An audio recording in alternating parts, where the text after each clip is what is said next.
Did you know that you could find Jesus in every book of the Old Testament?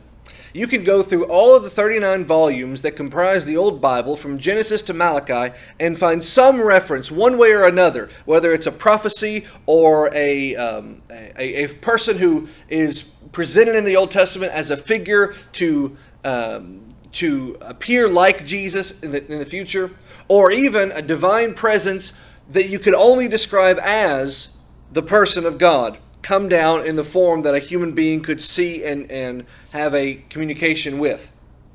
In one way or another, you can find Jesus all over the Old Testament. In the book of Joshua, for example, you can find Jesus, not Jesus, the man who was born of Mary, but you could find God come down in the form of a person to communicate with Joshua on the eve of the Battle of Jericho.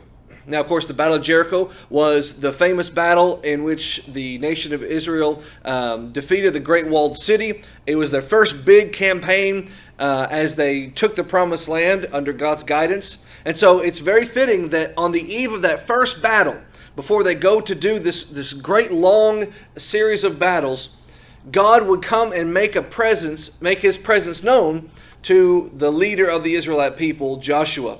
And He comes not just by the sending of an angel.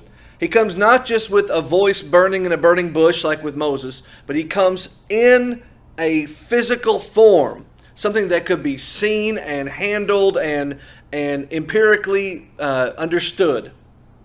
It happens in Joshua chapter 5, the end of the chapter, where Joshua is kind of out and about before the battle, the night before. And probably like all great military leaders before battle, he's just out pacing, thinking about what's to come. And then he sees this person that he doesn't recognize. And he's a military man, he's a ruler, he's a commander, he knows everyone in his army. But he sees this person he doesn't recognize. And so they meet. And Joshua says, "Are you for us or for our enemy?" And this person says, "I am on my side." He says, "Take your shoes off your feet. I'm not for you or for your enemy. I am the captain of the armies of the Lord. I am the commander of God's army, not armies of Israel, not the armies of Jericho or any other Canaanite nation, but I command the armies of God Himself." But then now you might hear that, you might think, well, that must mean he's an archangel or some angel general like a Michael or something like that. But no, because he tells Joshua, "Take your shoes off your feet, because the place on which you now stand is holy ground." And it wasn't holy ground before. Before it was just a plain outside of Jericho. Before it was just a plot of land. But now because this person is standing on it, it has become holy ground. The only time ever you hear that description attributed to a person because of where he's standing, it is attributed to a divine being.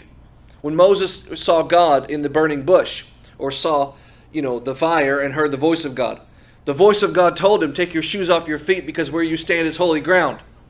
When you come into the presence of God, you are coming into the presence of something that is so much greater and so much holier, so much more pure than you are as a man who has sinned, that you must prostrate yourself before Him. You must humble yourself before Him, and you must do something to symbolize your own recognition of your failed state.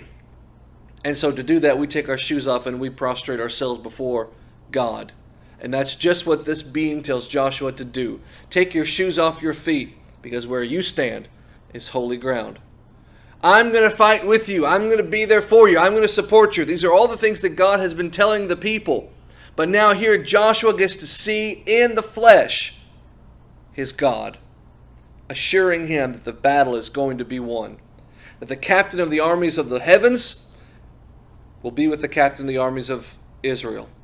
And sure enough, you turn the page, Joshua chapter 6, they win the battle. I mean, they don't even do anything really. They march around the city a few times, they blow a horn, they shout, and the walls fall down because God's the one getting the victory.